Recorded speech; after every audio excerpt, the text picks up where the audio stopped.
Bonjour à toutes et à tous, dans cette vidéo je vais vous montrer un utilitaire qui nous permet de faire des recherches dans les images que nous avons générées. C'est super pratique car on va pouvoir faire des recherches sur les prompts, sur les modèles, sur les steps, enfin il y a énormément de paramètres qu'on va pouvoir rechercher dans nos images. C'est un petit peu comme si on avait un lexicart disponible uniquement pour nos images sur notre ordi. C'est gratuit et on va pouvoir faire des recherches à partir des images générées par Automatic 1111, Stable Diffusion, Invoke AI, Novel AI et aussi Confi UI, mais c'est pour l'instant expérimental. Alors attention, ça ne fonctionne que pour PC. Vous allez vous rendre sur ce site, vous allez scroller un petit peu et vous allez voir ici bien sûr un lien pour l'installation. Ici donc c'est que pour Windows. Alors, il vous faudra avoir installé Net6 Desktop Runtime. Cliquez sur Download et ensuite, vous allez récupérer le fichier zippé qui s'appelle Diffusion Toolkit. Voilà, c'est la version 1.2.1. Une fois que vous avez décompressé le fichier et lancé l'exécutable, vous allez vous retrouver avec cette fenêtre. Cliquez sur la croix pour la fermer. Vous allez ensuite vous retrouver dans les settings. Là, c'est hyper important. Dans le volet général, vous allez indiquer les dossiers dans lesquels vous souhaitez aller récupérer les images. Alors, ça peut lire le PNG, le JPEG et le WEBP. Voilà, une fois que c'est fait, vous allez cliquer sur Checkpoint pour aller chercher le dossier de Automatic 1111 dans lequel vous avez tous vos modèles. C'est en général dans le dossier modèle et Stable Diffusion. Ensuite, il faut indiquer le chemin pour le fichier cache.json qui se trouve à la racine de votre dossier d'Automatic 1111. Après, les autres onglets comportent des options qui sont moins importantes. Vous irez les regarder tranquillou. Et quand vous allez cliquer sur la croix en haut à droite, eh bien, la recherche de toutes vos images va se faire afin de remplir la base de données. Une fois que vous avez tout installé, vous devriez avoir dans la première fenêtre principale ici l'ensemble des images que Diffusion Toolkit a trouvées. Vous pouvez cliquer ici pour passer d'une page à une autre. Vous allez pouvoir faire plusieurs choses, filtrer, évaluer des images, les mettre en favoris, créer des albums et supprimer des images. Vous pourrez aussi flouter les images qui sont un petit peu dénudées. Alors comment ça marche? Eh bien, lorsque vous cliquez ici sur la loupe, vous allez pouvoir faire des recherches. Et si vous cliquez là, vous allez pouvoir faire des recherches sur les prompts négatifs, sur les steps, enfin voilà. Tous les paramètres que vous avez là peuvent servir pour la recherche. Admettons que je souhaite faire une recherche sur un terme en particulier présent dans un prompt, je peux saisir ici le terme que je souhaite rechercher. On va mettre par exemple lapin, donc un rabbit. Je sais que j'ai fait beaucoup d'images de lapin lorsque je faisais des tests. Et ensuite, je vérifie que prompt ici est coché et je vais cliquer sur filtrer. Voilà, je me retrouve avec des images qui sont avec le terme recherché. À partir de là, je vais pouvoir, quand une image me plaît, eh bien, je peux faire un clic droit sur l'image et ou utiliser le raccourci F pour la mettre en favori. Un petit cœur apparaît et pour voir toutes les images qui sont en favori, vous allez pouvoir cliquer ici sur le cœur pour voir l'image en favori. Alors attention, ici c'est l'image en favori qui est avec le filtre Rabbit.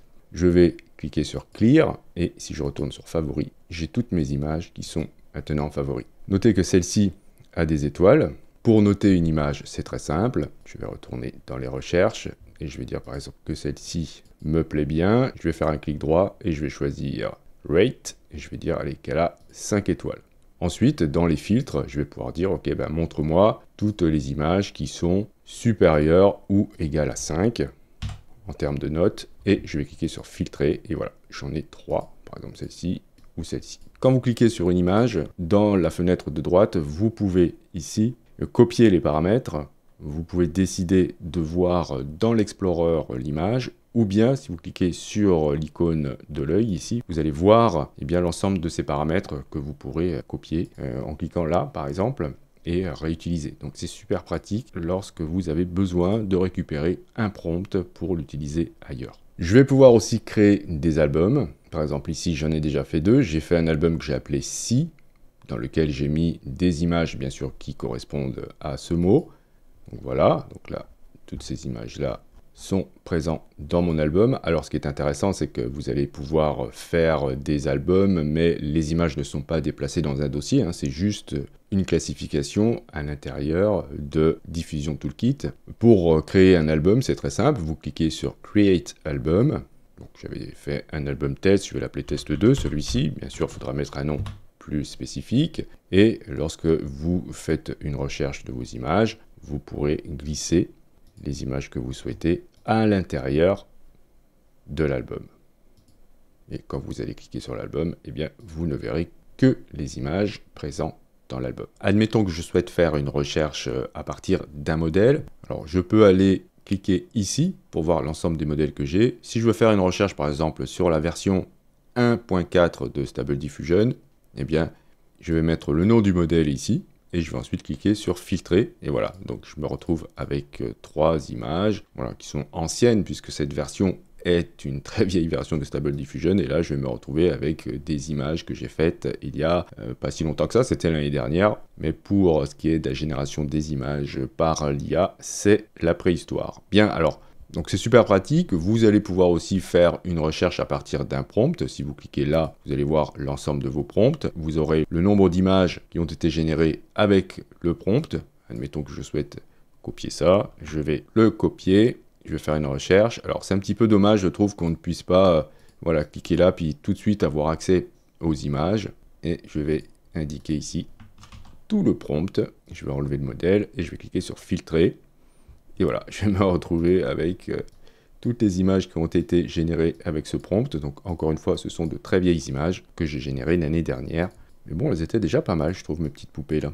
Alors, il y a un truc qui est vachement bien, c'est que vous allez pouvoir faire glisser une image et la mettre directement dans l'onglet PNG Info d'Automatic Event 11. Comme ça, voilà, vous avez déjà le prompt et certains paramètres que vous allez pouvoir directement injecter dans Text to Image, etc., etc. Donc, ce qu'on pouvait déjà faire avec un navigateur Windows classique. Si vous avez besoin d'effacer une image, vous pouvez faire un clic droit dessus et dire que vous la mettez à la corbeille, et bien sûr c'est temporaire. Vous allez cliquer ensuite ici sur l'icône de la corbeille pour voir l'image qui a été mise à l'intérieur. Alors bien sûr ici je vais désactiver le prompt car je sais que j'en ai 2, ok, et ensuite vous pourrez l'effacer définitivement, mais attention, à partir de là, vous allez vraiment supprimer l'image, ça passera pas par la corbeille de Windows. Donc voilà ce que je peux vous dire actuellement de ce petit utilitaire qui est hyper pratique. Alors il y a encore des petits bugs de temps en temps.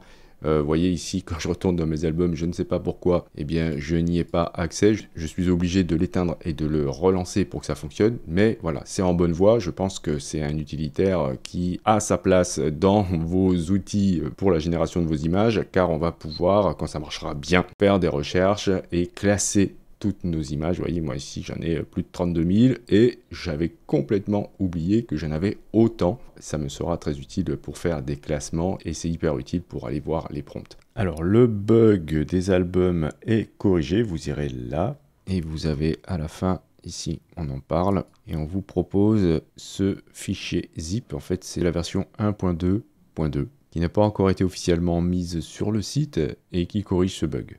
Je vous remercie d'avoir suivi cette vidéo. Si vous avez des questions, n'hésitez pas à le faire dans les commentaires. Si vous souhaitez soutenir cette chaîne, c'est hyper important que vous cliquiez sur j'aime. Si vous n'êtes pas abonné et que vous souhaitez le faire, vous pouvez cliquer sur abonnez-vous. N'oubliez pas la petite clochette pour être averti des prochains tutos. Et justement, on se dit à la prochaine pour un autre tuto.